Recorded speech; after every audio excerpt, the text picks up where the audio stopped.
Shalom, haleluya, saudara yang terkasih dalam Tuhan. Kembali dalam program Memulai Hari Bersama Kristus dengan saya Giri Tengker. Dan saya Arti Indira Pardede. Hari ini kembali dalam serial belajar dari 12 murid Kristus. Dan sebelum kita memulainya, mari kita bersatu di dalam doa. Terima kasih Tuhan Yesus buat segala kebaikan-Mu dalam kehidupan kami hingga hari ini. Dan Tuhan, kami akan merenungkan firman-Mu. Biar Roh Kudus menuntun kami. Dan biar sepanjang hari ini kasih dan penyertaan-Mu selalu ada dalam kehidupan kami. Terpujilah Engkau Bapa yang baik. Haleluya. Amin. Amin, puji Tuhan. Dan pada hari ini ayat bacaan kita terambil dari Yohanes 1 ayat 40 sampai dengan ayatnya yang ke-41. Salah seorang dari keduanya yang mendengar perkataan Yohanes lalu mengikut Yesus adalah Andreas, saudara Simon Petrus. Andreas mula-mula bertemu dengan Simon, saudaranya, dan ia berkata kepadanya, "Kami telah menemukan Mesias," artinya Kristus. Puji Tuhan. Setiap kita yang diberkati oleh pembacaan firman Tuhan, mari sama-sama katakan amin. Dan hari ini kita akan belajar dari seorang murid Yesus, yaitu Rasul Andreas, dengan tema renungan murid yang teguh dan berani. Nama Andreas berasal dari bahasa Yunani yang berarti pria atau keberanian. Nama ini mencerminkan karakteristik yang kuat dan berani, sesuatu yang menjadi cerminan hidupnya sebagai seorang murid Yesus. Tetapi tidak bisa kita pungkiri bahwa Andreas seringkali terlihat berada di balik layar dibandingkan dengan saudaranya Simon Petrus. Tetapi ia pun memiliki peranan penting dalam gereja mula-mula. Tradisi gereja mencatat bahwa Andreas memiliki pengaruh besar dalam pekabaran Injil. Ia dikenal sebagai rasul yang membawa Injil ke berbagai wilayah seperti Skythia, Yunani, dan Asia Kecil. Bahkan, tradisi menyebutkan bahwa Rasul Andreas wafat sebagai martir di kota Patras, Yunani, disalibkan di salib berbentuk X yang sekarang dikenal sebagai salib Santo Andreas. Dari kehidupan Andreas, kita dapat belajar beberapa pelajaran penting yang relevan untuk hidup kita hari ini. Yang pertama yang kita pelajari dari kehidupan Rasul Andreas adalah kita harus berani mengambil langkah pertama dalam iman. Ketika Andreas mendengar kesaksian Yohanes Pembaptis tentang Yesus, ia segera bertindak dengan iman, meninggalkan apa yang ia kenal dan mengikuti Yesus. Keberanian untuk melangkah ini adalah kunci untuk memulai perjalanan iman kita. Amsal 3 ayat yang kelima mengatakan bahwa Percayalah kepada Tuhan dengan segenap hatimu, dan janganlah bersandar kepada pengertianmu sendiri. saudaraku yang terkasih, ketika Tuhan memanggil kita untuk melakukan sesuatu, jangan pernah ragu.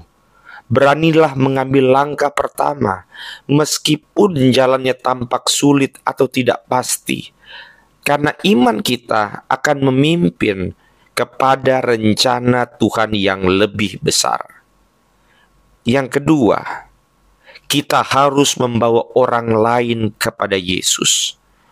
Sama seperti yang dilakukan Andreas ketika dia membawa Simon Petrus kepada Yesus. Dan dia juga membawa anak kecil dengan 5 roti dan 2 ikan.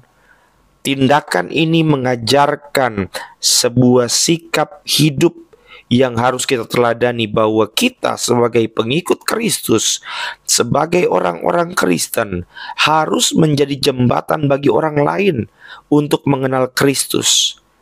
Biarlah dimanapun kita berada, kita boleh menjadi saksi akan kebaikan Tuhan dalam kehidupan kita.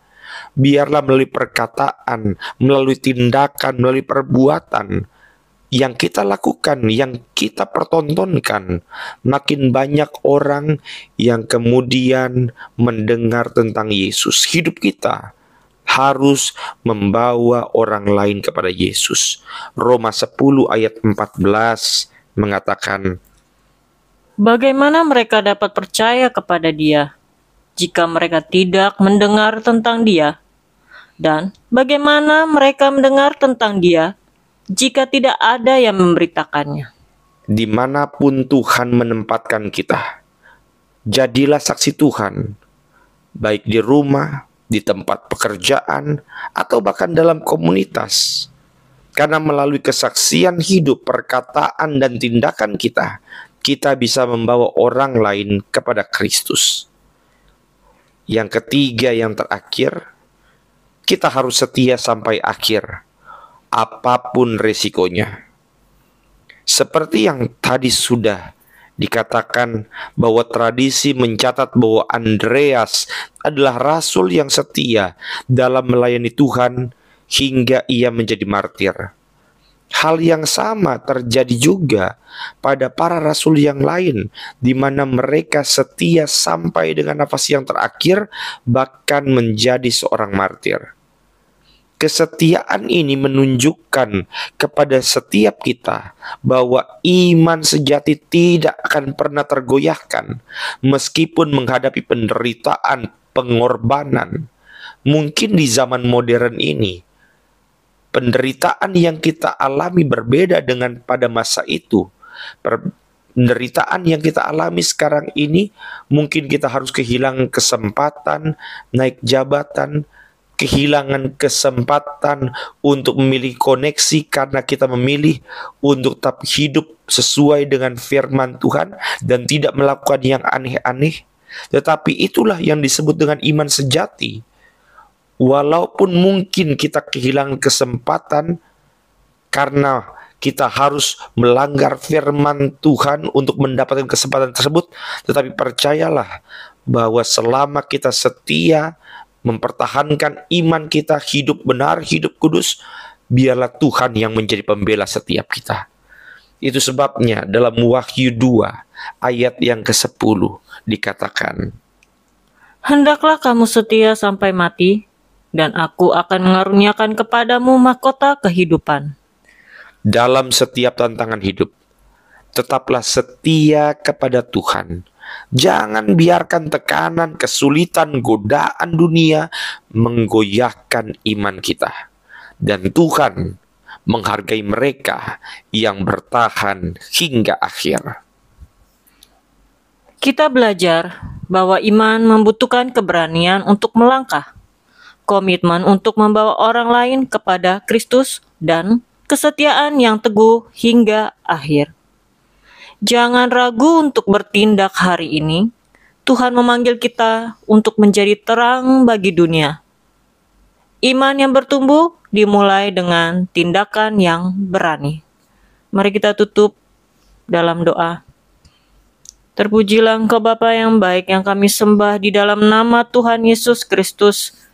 Biarlah iman kami ya Bapa terus bertumbuh di dalam Engkau. Ajar kami Tuhan untuk tunduk di dalam setiap kehidupan kami, melakukan firman-Mu pagi, siang, sore, hingga malam.